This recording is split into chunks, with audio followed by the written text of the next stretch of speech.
The galaxy always believed Void Stalkers were perfect killers, until the day they bowed their heads to a human. When humanity stepped onto the forbidden world of Cross 7, the universe expected a massacre, not a miracle. Every species feared the monsters beneath the crimson sands, yet those monsters chose to save the only creatures brave enough to understand them. One scientist, one pack of legendary predators, one truth that shattered 1,000 years of fear. The emergency klaxon shrieked across the Galactic Council's central spire, sharp enough to rattle the floating crystal partitions suspended overhead. Delegates scrambled to their platforms in a frenzy of limbs, wings, tendrils, and metallic appendages. Even the ancient translation network seemed to falter for a beat, as if bracing for the reason the alarms had returned after 3 decades of silence. Ambassador Vel slid into a seat, a frantic tangle of writhing eye stalks and trembling tentacles. "Report," he demanded, voice cracking like broken static. A shimmering blue holoscreen activated at the center of the chamber. The counselors fell into a suffocating hush as the image resolved into a bleak world of scorched black stone and dark red dunes. A tiny human research vessel sat on hostile terrain like a misplaced toy. The Carillion delegate's scales quivered in sheer panic. "By the stars! Tell me that is not Croft 7. "It is," said Ver, the intelligence officer, his usually firm voice trembling. "The humans have landed on the forbidden planet." Shock rippled through the entire hall. Croft 7 wasn't merely dangerous, it was legendary. The graveyard world. The place where colonial expeditions vanished without a trace. The home of the most efficient predators the galaxy had ever cataloged. Worlds burned rather than risk contamination from the creatures that lived there. But none of that seemed to faze the 3 humans who stepped casually down the landing ramp. The chamber erupted in horrified gasps. Dr. Tyler Banks, the mission's lead xenobiologist, tugged off his helmet and ran a hand through his unruly brown hair, as though he'd simply arrived for a pleasant afternoon stroll. Dr. Amy Chin followed, adjusting her scanning module. Their security advisor, Jake Morrison, descended last, weapon holstered, posture relaxed, as if unaware that the galaxy's most feared death beast could be anywhere beneath the cracked terrain. "They aren't even armed," someone whispered. "That is because," Vel growled, "humans are reckless to the point of madness." On the screen, Tyler crouched, brushing his fingertips against the volcanic soil with fascination. He murmured readings to his team. His voice was impossibly calm. Calmer than any council member listening. Then the shadows behind him moved. First, it seemed the jagged rocks were shifting. Then shapes separated from the darkness. Massive shapes.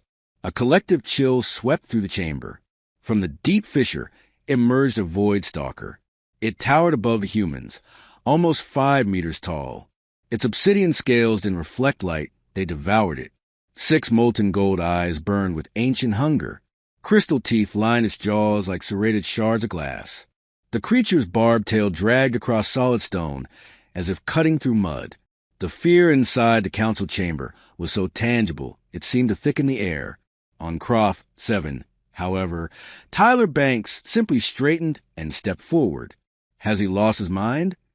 Vel hissed. The Void Stalker lifted its head, scenting the air. Its claws flexed, its muscles tightened. Even the human ship AI blared warnings Tyler ignored. Instead of running, Tyler raised his hand, palm facing outward. Then, in a moment that made half the council scream, he clicked his tongue softly. The chamber froze. The Void Stalker stopped mid-step, its head tilted. Slightly, curiously, like a puzzled animal hearing a new sound. "He is not greeting it, is he?" whispered a terrified delegate. Tyler clicked again, a slower rhythm. Then, insanity incarnate, he stepped close enough to touch the creature. And he did. He scratched beneath its jaw ridge. The galaxy exploded into chaos. Delegates shouted. Some fainted. Some screamed for immediate military intervention. Vel slammed his appendages onto the podium, so violently the alloy dented under the impact. But on the planet below, something far stranger was happening. The Void Stalker's eyes half closed. Its massive body relaxed. The deadly barbed tail began to sway gently, like a domesticated beast appreciating affection. The creature leaned into Tyler's touch with a low, resonant rumble. Amy filmed the moment, stunned beyond words. Jake's mouth hung open. Tyler only smiled softly. "There you go," he murmured. "Easy, big guy. We're just visitors." The Void Stalker leaned closer, eyes glowing not with hunger but curiosity. The chamber was so silent one might hear the hum of the hollow projector. A young Turanian delegate whispered, Did a human just tame a Void Stalker?" No one answered. No one could, because in that moment, beneath volcanic skies, in a place that should have devoured them, 3 fragile humans had rewritten one of the galaxy's oldest nightmares. And the universe had no idea what was coming next. The galaxy did not sleep the night. The footage of Tyler and the Void Stalker hit the networks. Within minutes of the live transmission leaking from the Council emergency feed, every star system with relay node began replaying the same impossible sight. A human scientist, barely taller than the Predator's leg, scratching the chin of a creature that had reduced fortified colonies to twisted metal. To some, it looked like bravery. To others, like insanity. To the rest, like a threat to everything they thought they understood. In the Galactic Council chamber, panic had not calmed. It had evolved into something more frantic. Delegates argued over one another in a roaring tide of fear and disbelief. Holograms flickered as the chamber's energy grid fluctuated under the sheer volume of communication traffic. Ambassador Vel slammed the tip of his tentacle against the podium. "Order. For the love of the void, maintain order." But few listened. He touched it. There should be laws against this level of stupidity. They'll provoke an entire species. This must be staged. No creature craft. 7 would allow that. Meanwhile, the human delegation sat in unsettling calm. Captain Diane Foster, the representative for Earth, folded her hands patiently. She had weathered disagreements, threats, and even assassination attempts during her career. Compared to those, a screaming chamber of frightened aliens was practically relaxing. Finally, when the uproar lowered enough for translators to catch up, she stepped forward. "Ambassador," she said evenly, "I believe you're misinterpreting what you saw." "Misinterpreting?" Vel barked. "Your people are about to be digested by a monster." "Actually," Diane replied, tapping her wrist control, "they've been living with the pack for 3 weeks." The chamber froze. A new hologram spun to life above the central platform, this one crisp and stable. The image showed Tyler sitting cross-legged on scarlet sand, while 2 younger Void Stalkers circled him playfully, nudging him with their snouts. Jake tossed a rock, and a juvenile thundered after it like an excited dog. Amy stood beside the alpha female Duchess, as Tyler called her, documenting her vocalizations. The delegates stared. In the footage, Duchess lowered her head until her jaw was inches from Tyler's shoulder. He reached up, scratched her jawline, and the creature leaned into it like a creature enjoying affection. "What is happening?" someone whispered. Diane gestured to the screen. "What you're seeing is behavior humans have documented on countless worlds. Predators displaying curiosity, pack bonding, social learning. These creatures aren't mindless. They're complex. They've killed colonists," a Curilian shrieked. "They defended their territory." Diane countered. "Every encounter you recorded began with colonists firing first." Whispers rippled through the chamber. Diane continued, walking slowly along the platform. "Humans spent thousands of years surrounded by predators. Wolves, big cats, bears. Creatures that could tear us apart. Yet we learned to read them, to understand them. We learned that fear is not wisdom, and teeth do not mean malice." The Turanian delegate leaned forward. "You're suggesting we've misjudged the Void Stalkers?" "I'm suggesting," Diane replied, "that we never gave them a chance to show what they were." The chamber quieted at that, though tension still clung to the air like static. Meanwhile, light years away on Cross 7, Tyler and his team were completely unaware of the political storm swirling around them. The night air shimmered with the faint glow of bioluminescent moss. The Void Stalkers lounged near the human camp, massive shadows rising and falling with slow breaths. Jake sat polishing his boots. "Tyler, you do realize the entire galaxy saw you scratch the chin of a death lizard today?" Tyler shrugged. She liked it. Amy glanced up from her tablet. Actually, she initiated the contact. Watch. She tapped a recording. Duchess gently lowered her head until it nearly touched Tyler's hand. Jake whistled. So, we're basically living in a den of prehistoric monsters who think we're adorable. Tyler smirked. Not adorable. Interesting. Yeah, that's way better, Jake muttered. One wrong move, and we're space fertilizer. But Tyler wasn't worried. He looked at Duchess. Her massive body curled around the camp in a protective crescent. Her eyes glowed softly in the dark, scanning for danger, but every so often drifting back to humans. She wasn't watching prey. She was watching family. Back in the council chamber, panic was slowly being replaced by something else, confusion. Delegates studied the footage, slowing it, analyzing patterns, comparing it to ancient records. A xenophysics scholar finally exclaimed, "Look, the Alpha responds to hand signals." Another shouted, "They mimic the humans drawing in the sand." A third murmured, "They show signs of grief carrying hierarchy." And for the first time since the alarms blared, the chamber grew silent with realization. These were not monsters. They were misunderstood. Diane folded her arms.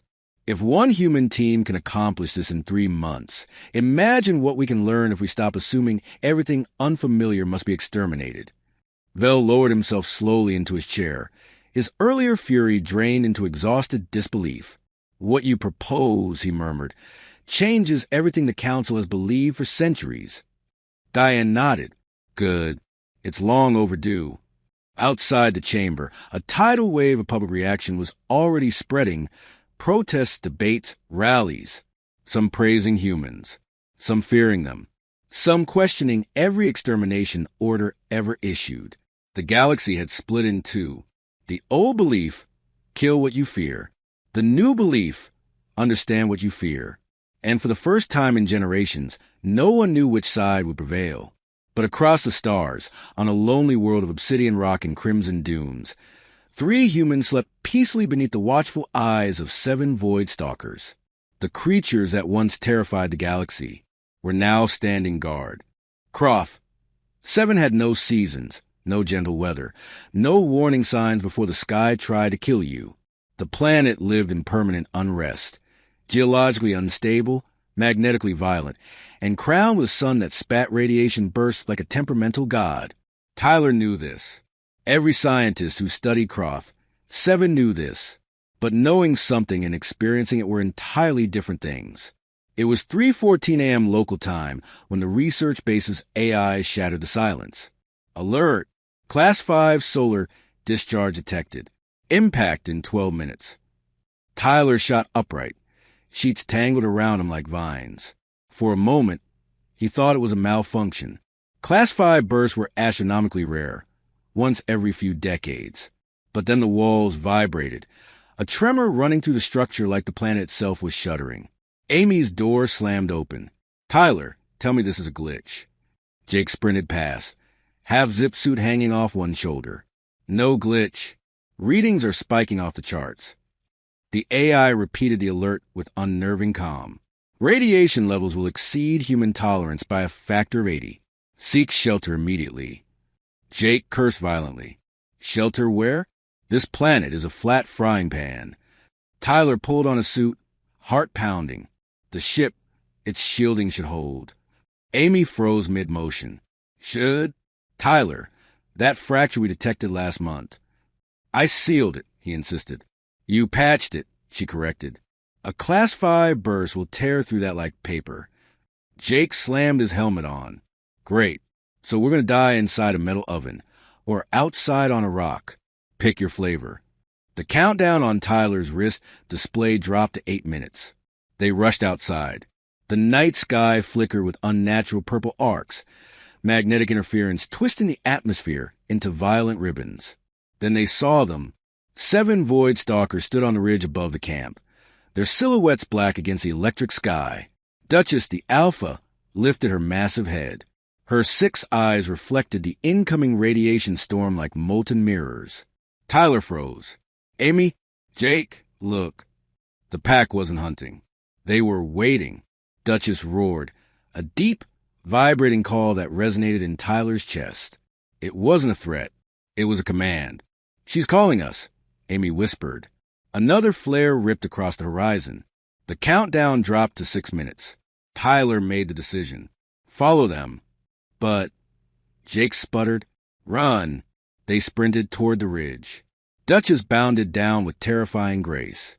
She reached Tyler first and gently gripped the back of his jacket between her crystal teeth. Not piercing, not crushing, carrying. Jake stared. Are we being picked up like kittens?" "Move!" Tyler yelled, muffled through her jaws. The other Void Stalkers snatched Jake and Amy by their harnesses and bolted across the plain. Their speed was breathtaking. The landscape became a blur of red sand and fractured stone. Tyler's visor shook violently from the wind pressure. The countdown hit 4 minutes. "Where are they taking us?" Amy shouted. Tyler could barely lift his head, but he saw it. A jagged cliffside ahead, partially hidden by dense volcanic protrusions. A cavern mouth. A path downward. The Void Stalkers plunged inside. The world became darkness and echoing footfalls. Deeper and deeper they charged, navigating twisting tunnels with unerring precision. Radiation meters shrieked at the entrance, but slowly, gradually, the numbers began to fall. 3 minutes. 2 minutes. 1 minute. Finally, the Void Stalkers reached a giant hollow chamber carved into the planet's crust. They set the humans down gently on a flat slab of stone. The radiation alarm softened. Jake collapsed to his knees. Holy, and we call these things monsters. Amy wiped her visor with shaking hands. They knew this was the only safe area. Duchess approached Tyler, her head lowered. She nudged his chest gently, checking him, sensing his fear, reassuring him. And then something extraordinary happened. The pack laid down around the humans in a protective circle, bodies like living walls, scales shimmering with faint bioluminescent pulses as they absorb residual radiation. Tyler swallowed hard. They're shielding us with their bodies. Amy sat beside a juvenile stalker. It nudged her suit gently, then dropped something at her feet, a small pool of water carried in its cupped tongue. Jake laughed in disbelief. Did we just get room service from an apex predator? For 27 hours, the storm raged outside. For 27 hours, the Void Stalkers guarded them, bringing water, sharing heat, chasing away subterranean scavengers, and emitting low, comforting rumbles whenever any human drifted into panic. It was the most intimate glimpse into their social structure any species had ever witnessed. When the storm finally passed and the all-clear echoed through Tyler's suit, Duchess rose slowly. Her body shook. She had absorbed lethal doses of radiation to protect them, yet she still pressed her forehead to Tyler's chest before turning toward the cave's exit. He wrapped his arms around her neck, overwhelmed. "Thank you," he whispered. For a moment, the world stopped. A human crying into the scales of a creature the galaxy feared, and the monster rumbling softly in comfort. The council received the entire event through emergency relay. Billions watched the playback. A predator saving humans. A species thought mindless showing compassion. A moment that rewrote natural history. Entire governments trembled. The galaxy questioned everything. Fear cracked, and light poured through. And Croft 7, once the graveyard of civilizations, had become the birthplace of a revolution. The storm had changed everything, but the galaxy hadn't yet decided whether it was for better or worse. 2 weeks after the radiation event, Tyler, Amy, and Jake returned to routine research. Duchess and her pack lingered near the camp every day, behaving less like territorial apex predators and more like enormous, razor-toothed guardians. They brought strange fruits, excavated minerals for Tyler's experiments, and, much to Jake's horror, once dropped a freshly hunted beast at the camp's front entrance as a gift. Jake refused to go outside for 2 hours, but despite the relative calm, a creeping tension hung over Croft 7. Tyler felt it before anyone else did, a kind of pressure in the air, a shift in the pack's behavior. Duchess paced more often. The younger stalkers stayed close to the humans. There was a growing sense of expectancy. It didn't take long to understand why. The research station's proximity alarms blared first. An unidentified vessel had dropped out of hyperspace only a few miles from the surface. It didn't broadcast landing intentions, diplomatic clearance, or identification codes until it was already entering atmosphere. An aggressive maneuver, one used by military craft. Amy checked the signal, color draining from her face. Tyler, this isn't a council vessel. Jake leaned over her shoulder. Human? No, Amy said. Vurin. And not just any Vurin high command. They rushed outside. A heavy transport cruiser descended through the sky, like a falling thundercloud, engines growling across the basalt plains. Its matte black hull bore emblems of the Vurin High Fleet. Symbols associated with war, not diplomacy. Duchess snarled, her tail erupting with warning spikes. Tyler placed a hand on her neck. Easy, girl. Not yet. The transport touched down with surgical precision. Dust billowed. The ramp descended. A figure stepped out. He was enormous, even for a Vurin. 8 feet tall. 4 arms. Scales weathered into patterns that only came from decades of battle. His uniform gleamed with metals, but there was something heavier about him. Something carved into the set of his jaw and the weight in his shoulders. Jake whispered, Tyler, that's Admiral Gareth Hayes. Amy froze. No way. That Hayes? The one who commanded the Croft. 7 purges 40 years ago. The hero of the Outer Rim. Tyler felt his stomach twist. Everyone knew the name. Hayes was a legend. A war strategist who had saved colonies by destroying void stalker populations from orbit. Thousands of creatures dead under his orders. Entire nesting sites burned. Councils had built statues for him. Now he stood on Croft, 7, staring at the creatures he once annihilated. Duchess stepped protectively in front of the humans. Her 6 eyes glimmered with deep instinct, recognition of old violence. The Admiral raised his upper arm slowly, displaying empty palms. His lower arms shook, not with fear, but something else. Sorrow. Dr. Tyler Banks, he said, voice low. I need to speak with you. Tyler stepped forward cautiously. Admiral Hayes, why are you here? Hayes didn't answer right away.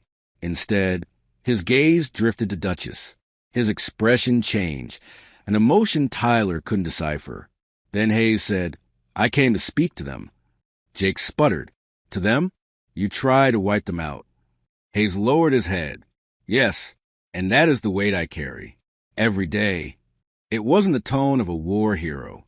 It was the tone of a man begging for absolution. Tyler frowned. Admiral, with respect, void stalkers don't understand political apologies.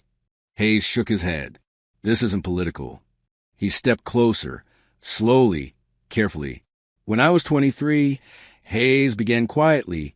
I was on a ground unit here, before any purge orders, before the council labeled this world a death zone. The humans listened.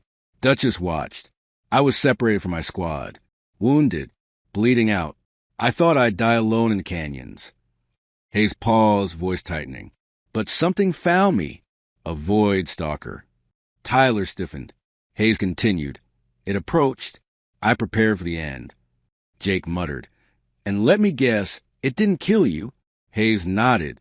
It left, then returned with water roots. Food. It stayed by me, guarded me, kept scavengers away. Tyler felt goosebumps spreading beneath his suit. Hayes' voice cracked. A creature I'd been taught to fear saved my life. The air trembled with the weight of his confession. When I returned to command, he whispered. No one believed me. They laughed, called it trauma, hallucination. And when the council ordered the purges, I obeyed. He swallowed hard. I killed the very beings who showed me mercy. I destroyed thousands of them. And I never once told the truth. Amy's eyes softened. Jake looked away. Tyler whispered, Why confess now? Hayes finally met Duchess's gaze.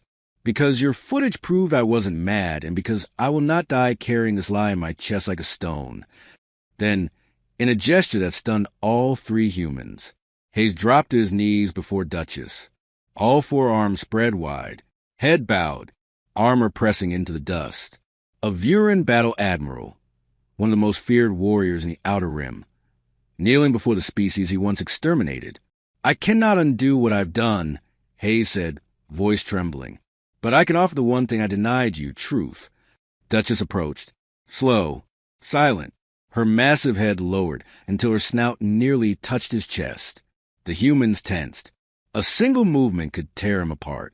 Then she pressed her forehead gently to his heart. Hayes choked on a sob and wrapped his arms around her neck. The past did not vanish.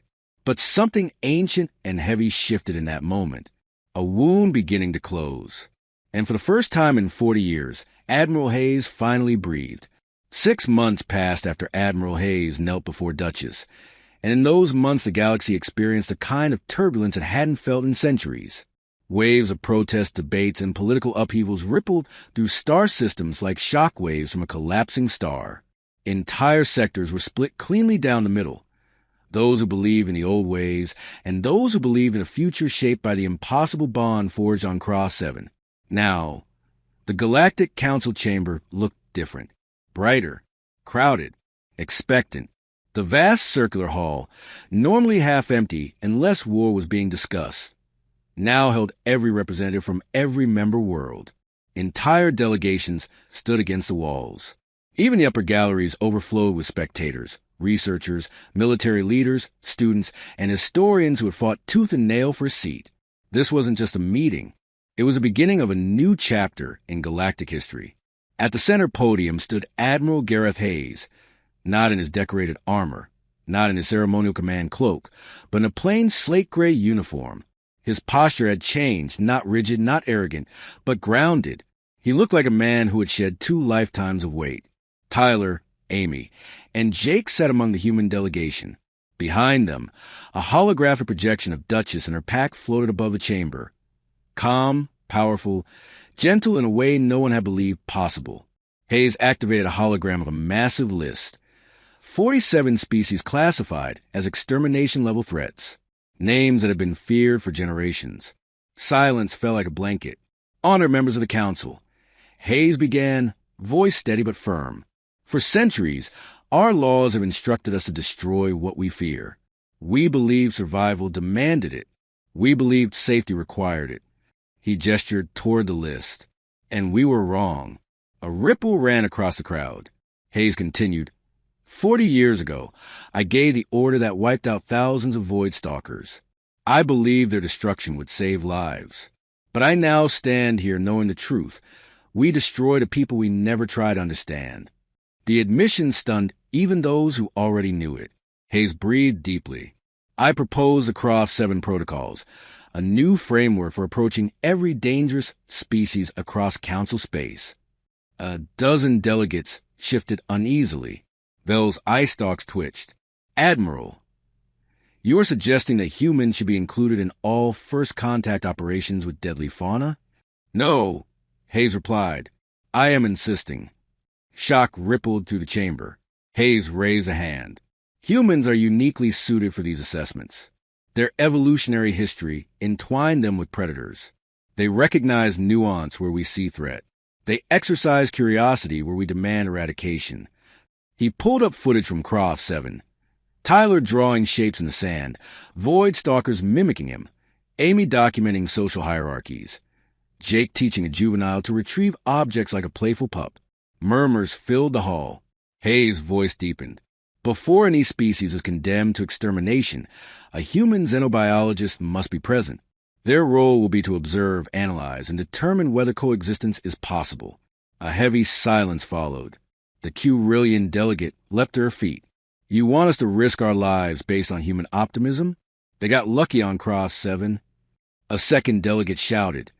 This sets a dangerous precedent. Some species cannot be reasoned with. A third added. What if humans misjudge a threat? Entire colonies could fall. The chamber erupted into argument. Tyler stood, clearing his throat. Madam Delegates, he said gently, we're not asking you to trust every creature. We're asking you to trust the possibility that you might be wrong about some of them. He stepped forward. Look at what happened when we stopped firing first. The screen displayed the storm rescue, Duchess and her pack shielding the humans with their own bodies. Dozens in the crowd gasped softly. Tyler continued. We're not saying every predator is peaceful.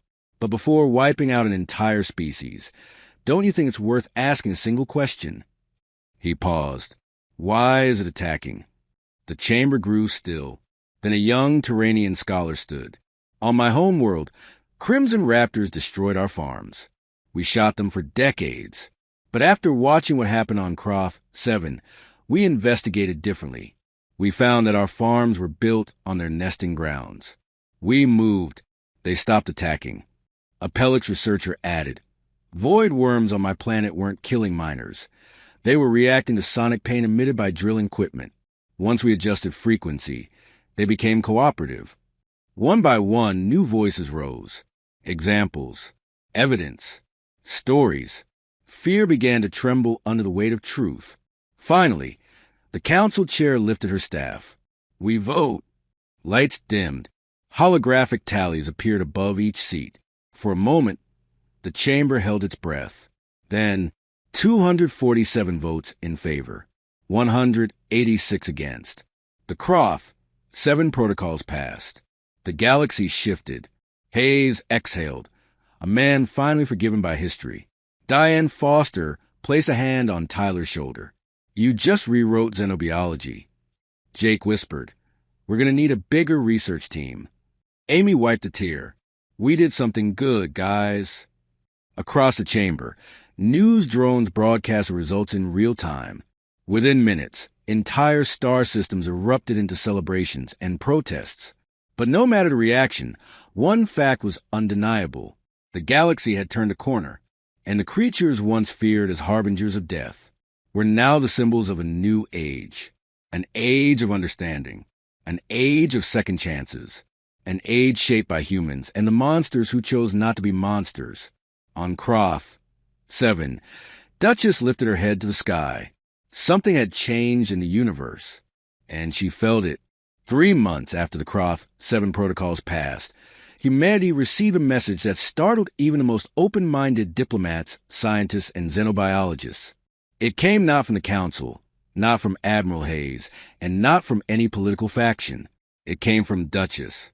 Or rather, from a translation algorithm that Tyler's team had spent months refining. The data came through in a pattern of vocalizations, body signals, and environmental cues taken directly from a Void Stalker's communication system. The meaning was clear. Duchess wanted to visit Earth. The request tore across the Sol system like wildfire. On Earth, the Human Contact Forum nearly broke into a fistfight from sheer disbelief. You want us to bring a Void Stalker to the homeworld? That creature is the reason half the galaxy thinks humans are insane. Do you understand the panic this will cause? Tyler simply replied, If we're going to convince the galaxy we believe in our own protocols, then we can't be afraid to open our doors. It took weeks of planning, political wrangling, insurance policy negotiations that resembled ancient war treaties, and a planetary referendum. But in the end, humanity agreed. Earth would welcome Duchess. The landing site was chosen carefully.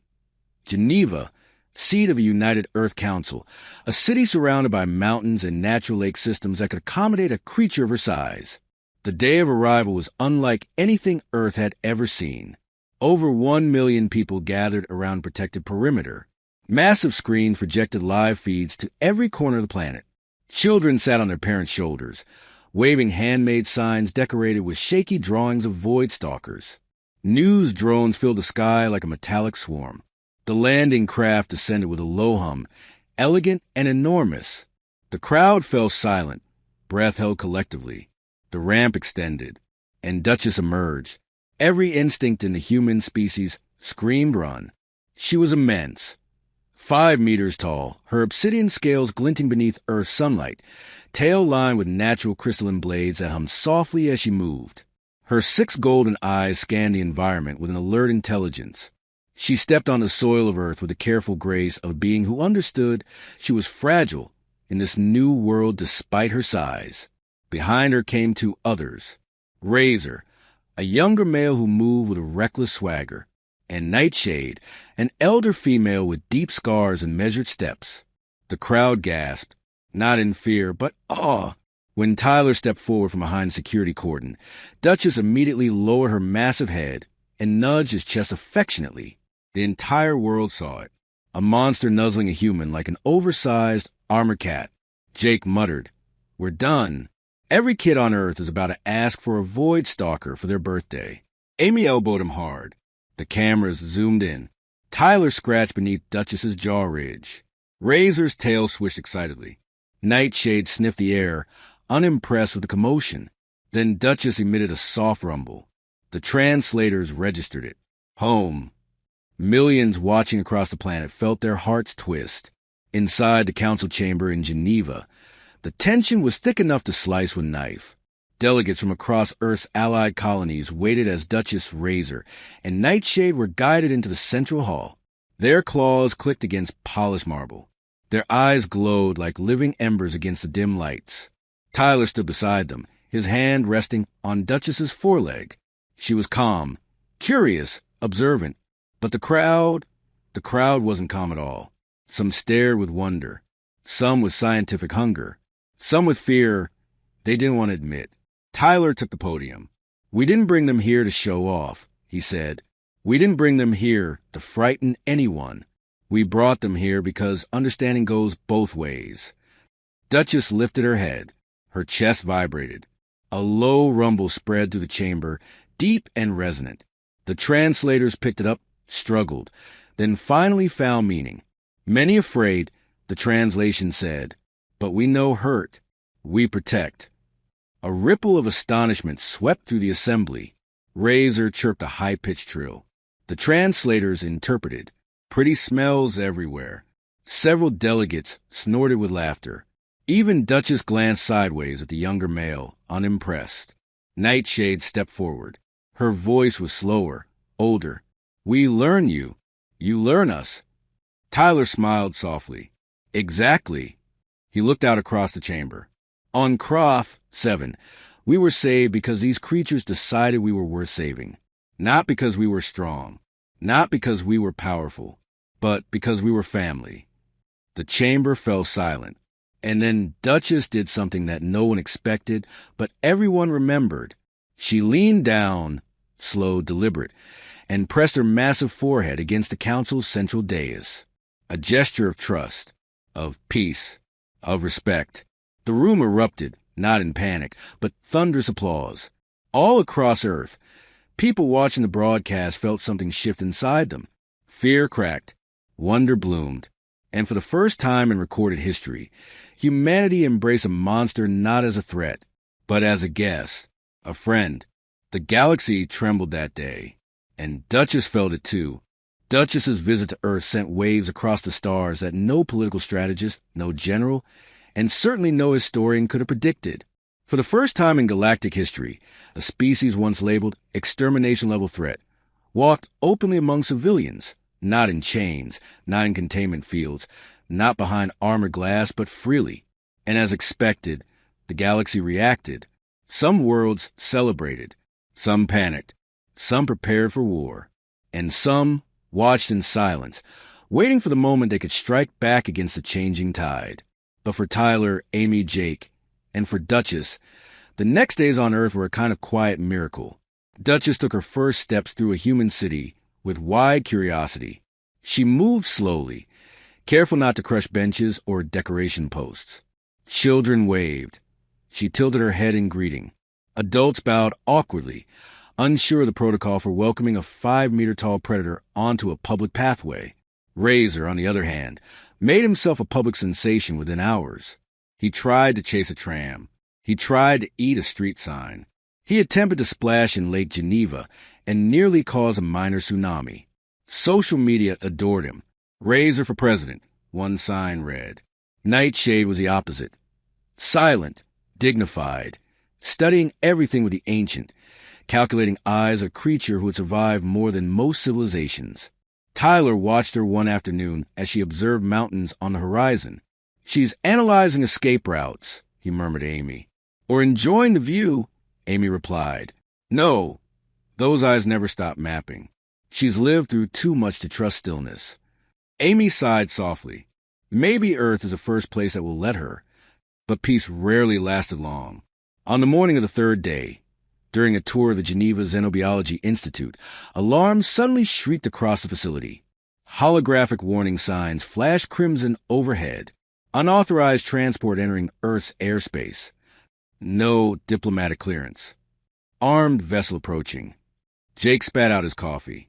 Oh, perfect, because this visit has been way too quiet. Tyler's fingers tightened. Where's Duchess? But Duchess had already sensed it. Her head snapped toward the sky. Her pupils contracted. A low, guttural rumble rolled through her chest, a sound Tyler had never heard from her before. Something ancient, something dangerous. Nightshade stepped beside her, body lowering into a defensive stance. Razor's tail stiffened, spines flaring in instinctive alarm. Tyler grabbed the comm. This is Dr. Banks. Secure all civilians. Get an ID on that vessel. Static swallowed the line. Then, a metallic roar cut across the heavens. A dark ship tore through cloud cover, its hull plastered with insignias no one expected to see. The mark of the remnant colonies, a rogue faction that believed predators should be eradicated, not studied. Amy stared in horror. They came to kill Duchess. Jake clenched his fists, or to kill all of them, and make it look like self-defense. The ship opened its lower hatch. A weapon began to unfold. A planetary Hunter-class plasma cannon, illegal on every council-regulated world, aimed directly at the Institute. Tyler's heart slammed against his ribs. "Get behind me!" he yelled instinctively, pushing Amy and Jake backward. But Duchess didn't run. She stepped forward. Her shadow fell over Tyler like a mountain. She emitted a roar so powerful the glass of the Institute trembled. Razor bellowed, charging toward the landing zone. Nightshade followed with slow, terrifying certainty. Their scales bristled, their golden eyes flared. The galaxy's most feared species had come to Earth as guests. But they would not die as prey. The rogue ship fired. The beam screamed downward, and Duchess moved faster than Tyler had ever seen. Not away, forward. She planted herself between the humans and the blast, spreading her massive form, tail arched protectively around them. The plasma impacted her side in a searing burst of white gold energy. The world froze. Tyler screamed, and oh! Duchess staggered, her left flank glowing with molten cracks. But she remained standing. Nightshade and Razor leapt into action.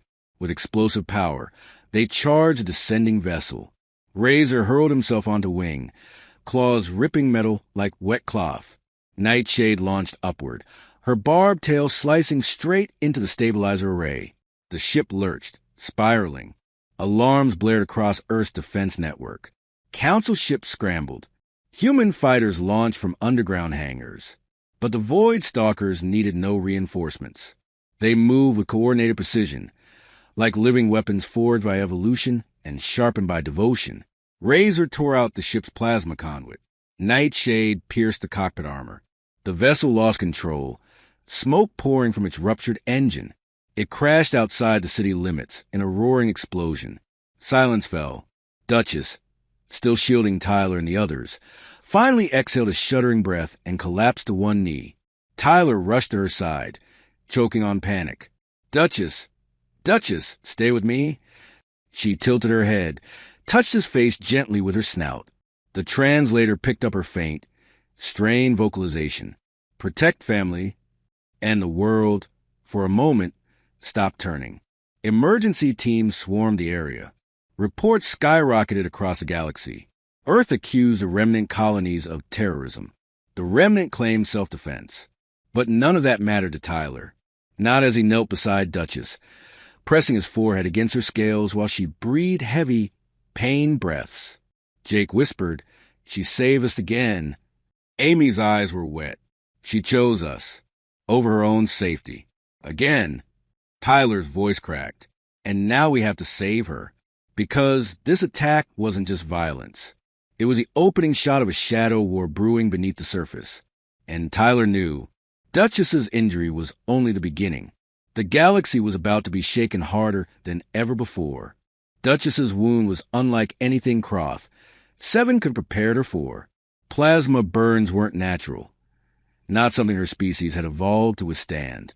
Her scales, normally impenetrable obsidian, had fractured into glowing fissures where the rogue blast struck her. She lay in the reinforced med bay beneath the Geneva Institute, breathing heavily, each exhale a low rumble of pain. Tyler had not left her side for hours. Amy worked with a team of xenobiologists, scrambling through notes and data, translating everything they knew about void stalker biology into treatment possibilities. Jake coordinated with Earth's defense forces, sending intercepted fragments of remnant communications to Council intelligence. But Tyler remained still, one hand resting gently on Duchess's massive foreleg. "Stay with me," he whispered. "Please." Duchess blinked slowly, lifting her head to nudge his chest with a faint but deliberate gesture. Family. The meaning carried more weight than any translation device ever could. Word of the attack spread faster than light paths could transmit it. Across the galaxy, billions watched the footage. A void stalker taking a plasma cannon hit meant for humans. Razor and Nightshade bringing down a rogue warship. Tyler crying out as Duchess collapsed beside him. It was raw. It was real. It was undeniable. It stripped away propaganda, erased centuries of fear, and exposed the truth. These creatures weren't monsters. They were sentient, loyal, intelligent, and capable of choosing compassion. Protests erupted on hundreds of worlds. Millions demanded the remnant colonies face immediate punishment. Dozens of species, long classified as dangerous, were suddenly defended fiercely by their youth. The galaxy was at a tipping point, and Duchess, lying in a human medical facility fighting for her life, became its symbol. Inside the council chamber, chaos reigned. Ambassador Vel slammed his tentacles against the floor. "We warned humanity. Allowing void stalkers to roam freely was madness." The Curillian delegate hissed. "The remnant colonies acted out of fear." "Fear!" snapped Diane Foster. "They launched an illegal strike on Earth. They brought a war-class weapon into our airspace. Duchess nearly died protecting civilians." A representative from Telos rose. "My world would have been saved from decades of predator conflict if we'd had the Croft 7 protocols earlier. Duchess is proof of what we've ignored for centuries." The council chair, ancient and frail, lifted her staff. "Silence." The word echoed through the chamber like thunder. "We stand at the crossroads of a new era," she said. "If we allow fear to guide us, this attack will ignite a war the remnant colonies are desperate to start. But if we stand together, united, then today becomes a turning point, not a breaking point." Her eyes turned toward the human delegation. "Where's Dr. Banks?"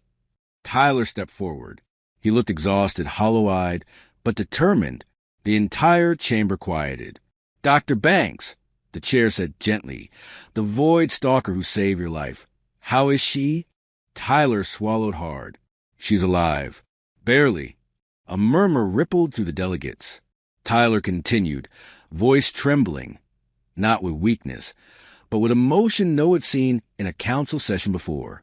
"When Duchess protected me, she didn't hesitate. She didn't weigh her benefit or calculate risk. She didn't consider species, politics, or history." He looked around at every representative. She saw her family in danger, and she chose to stand between us and death. Silence. "I cannot change the past," he said. "None of us can.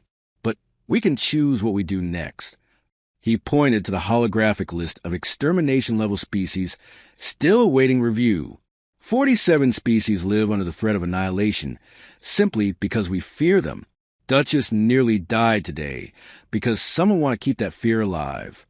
He stepped toward the center. "I'm asking this council to do what Duchess did." A pause. "Be brave." Another. "And protect the future, even when fear tells us to run." For a long moment, no one moved. Then a young Turanian representative spoke softly. "Our children chanted her name in the streets today. Duchess, the monster who saved Earth." An industrial world governor added, "Even our miners watched the broadcast. They said, if the humans can make peace with their devils, maybe we can too." One voice became 10. 10 became 100. 100 became a roaring wave. The galaxy shifted again. The chair raised her staff. "All those in favor of immediately granting the void stalker species provisional sapient classification, protection under council law, and permanent recognition as an allied species, vote now." Lights blinked across the chamber. For a moment, time stood still. Then, the vote passed. Overwhelmingly. Duchess was no longer a monster. She was a protected species. A recognized ally. A new chapter in galactic evolution. Tyler rushed back to the med bay. When he entered, Duchess lifted her head weakly. Her eyes glowed softly. Amy smiled through tears. She's stabilizing. Her system is regenerating the damaged scales. Jake added, she's tougher than all of us combined. Tyler pressed his forehead to hers. We did it, he whispered. Duchess rumbled faintly. The translator flickered, then interpreted. Together. Outside, the world erupted into celebration. Children drew pictures of void stalkers in chalk on the sidewalks. News networks replayed the moment of the vote. Humans and aliens alike lit lanterns in honor of Duchess. And in the sky, council beacons announced a new law across the stars. Understanding before extermination. Contact before conflict. Curiosity before fear. Later that night, as Tyler sat beside Duchess under the medbay lights, he murmured, You changed us? All of us. Duchess's tail tapped the floor lightly. You change us, the translator replied. And for the first time in galactic memory, two species once destined to destroy each other found themselves building a future side by side, not as enemies, not as conquerors, not as monsters, but as family. The galaxy would never be the same again.